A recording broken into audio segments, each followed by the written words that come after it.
Precisa ficar atento às taxas, viu? Ana Rebeca Passos está chegando ao vivo. Então, Ana, o que é que a gente deve observar, né? Além da alegria, da descontração, do encontro ali com os amigos, né? Num barzinho ou outros estabelecimentos do tipo, em relação a essas taxas, para no fim, quando a conta vier, não estar reclamando.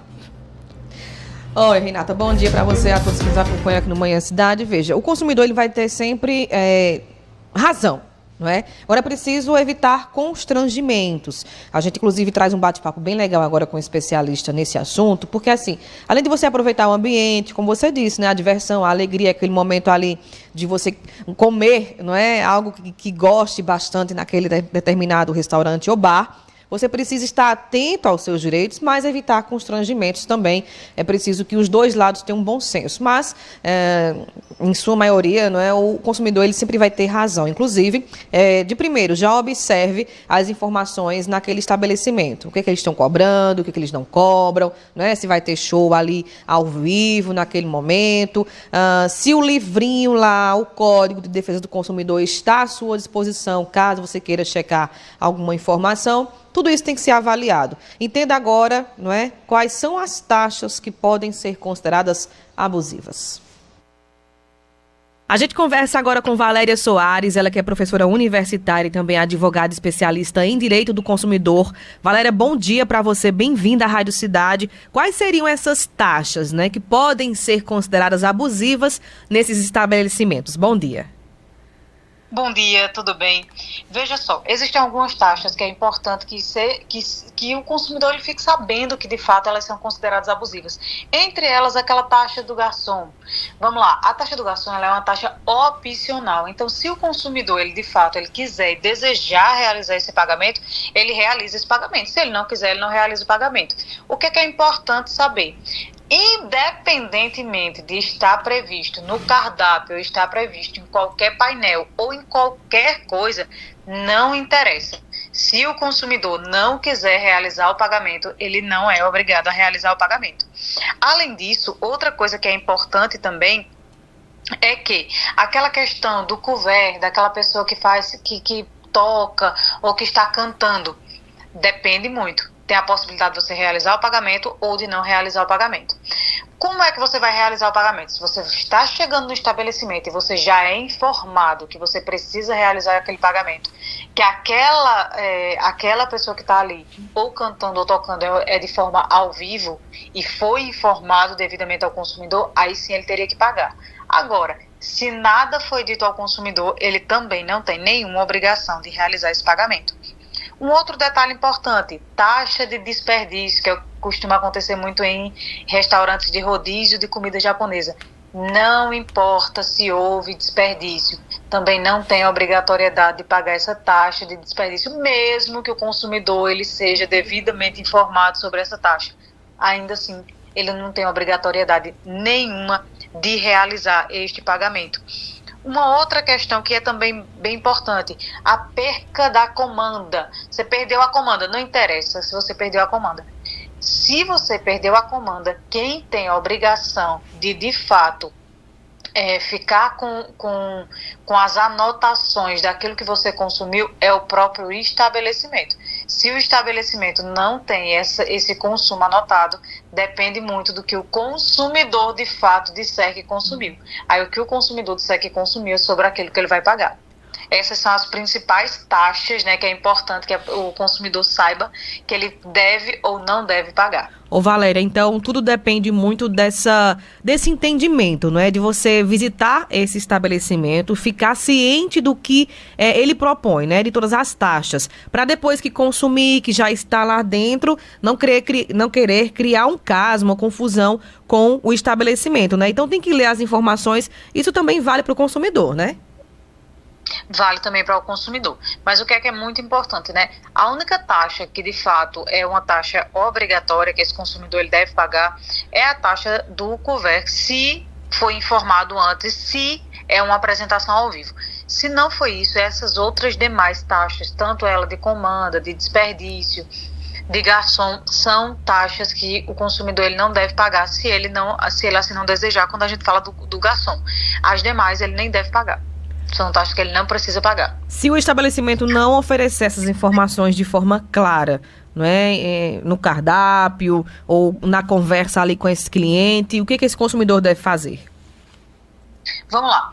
Se a única questão, na verdade, que ele tem essa obrigatoriedade de informar e ainda assim de realizar o pagamento é o couvert na hora que você está chegando. Os demais não interessa se o estabelecimento ele forneceu ou não a informação, ainda assim ela não é obrigatória. Mesmo que o estabelecimento coloque a informação lá, taxa de garçom obrigatória de 10%, não importa, essa taxa não é obrigatória. Taxa de desperdício, que é o que acontece muito em restaurante, taxa de desperdício, caso você desperdice mais de não sei quantas peças, você vai ter que pagar, também não é obrigatório. Então, algumas questões, independentemente da informação, ainda assim elas não tornam aquele pagamento obrigatório. Mas se tiver a necessidade de reclamar, denuncia a quem? Vamos lá. A gente depende muito do que exatamente o consumidor deseja. Se o consumidor deseja só ver aquele estabelecimento que ele não pratica aquele ato novamente, a gente recomenda o PROCON. Uma outra opção é que caso venha a sofrer algum dano, aí a gente tem a possibilidade dos juizados especiais, que aí não precisa de advogado, se o valor da causa for até 20 salários mínimos, mas se ele entender que aquele dano ele é muito maior, aí ele pode buscar um advogado e pode ingressar com ação indenizatória na justiça. A gente está chegando agora numa época de muita festividade, de muita festa, né? Principalmente aqui em Pernambuco, por conta do São João, né? Mas, inclusive, já começa essa semana, então esses estabelecimentos já estão se organizando para receber esse público, os turistas que vêm de fora, enfim, aqui para a cidade. Então, é preciso, na hora de ir consumir, ficar atento aos detalhes, como a senhora bem orientou aí, para não criar caso, né? Também, né? Porque tem situações que, às vezes, fogem do controle, né? Exatamente. Eu acho que o bom senso ele é importante também, apesar de o consumidor, obviamente o código, né, o Código de Defesa do Consumidor, então ele puxa mais direitos para o consumidor, mas é importante também a gente ter um bom senso. Apesar de, por exemplo, tem algumas coisas que são importantes. Você pode entrar em um estabelecimento com comida de outro local, você pode. Isso é um direito que o consumidor tem. Só que, assim, uma coisa é você poder, mas você deve, de fato. Se eu vou entrar em outro estabelecimento, aí eu vou levar bebida de um outro estabelecimento, não faz muito sentido, não é de acordo com o bom senso. Apesar de a lei permitir, mas não é um bom senso. Se eu estou entrando em um bar, aí eu estou levando bebida de outro bar, não é de acordo com o bom senso. Mas, assim, a lei estabelece que é possível que você entre com bebida, com comida de outro estabelecimento. Inclusive, isso serve também para cinema. Você não é obrigado a comprar coisas no cinema propriamente dito. Você pode comprar em outro local e levar. Porque senão isso seria uma prática abusiva considerada a chamada venda casada. Não é. O direito posso entrar. Mas o bom senso nos leva a não fazer. Então eu acho que o bom senso também ele deve ser importante nesse sentido, justamente para não gerar uma discussão desnecessária. Ô Valéria, vale para todos os estabelecimentos com bares e restaurantes, só na cidade ou na área de praia também? A gente vê muito, né? Um consumo mínimo, por exemplo, para sentar na mesa, você tem que consumir pelo menos R$25. A mesma regra vale para esse local? Vale para todos os locais que ofertam essas questões de alimentação e bebida. Taxa mínima não é possível ser cobrada. Na verdade, é uma prática abusiva que eles realizam.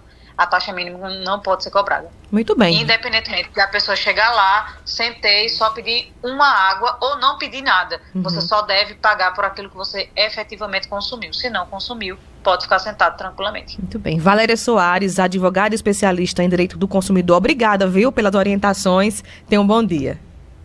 Bom dia, obrigada.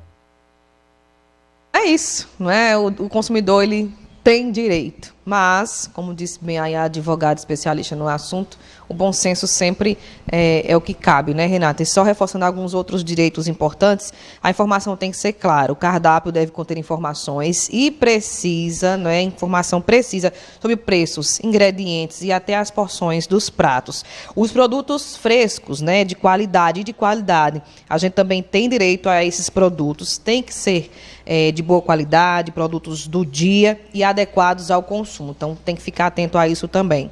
Atendimento adequado. O restaurante deve oferecer um atendimento cordial e eficiente aos clientes. E, por último, a reclamação. O consumidor tem direito a reclamar caso tenha algum problema com o serviço ou produto oferecido por esse estabelecimento, né, comercial. Então, a gente está chegando num período de muita festa, né? Antes de você entrar, olha direitinho o que está sendo oferecido para você, se você tem condições de estar ali. Porque depois que consome, que se diverte, não quero pagar, não vou pagar, e cria aquela confusão chata. Então, o bom senso sempre cabe, mas o consumidor tem muitos direitos e vale a pena correr atrás deles. Renata. Obrigada, Ana. É ficar por dentro de tudo antes de consumir naquele estabelecimento. 9 horas e 45 minutos, o WhatsApp.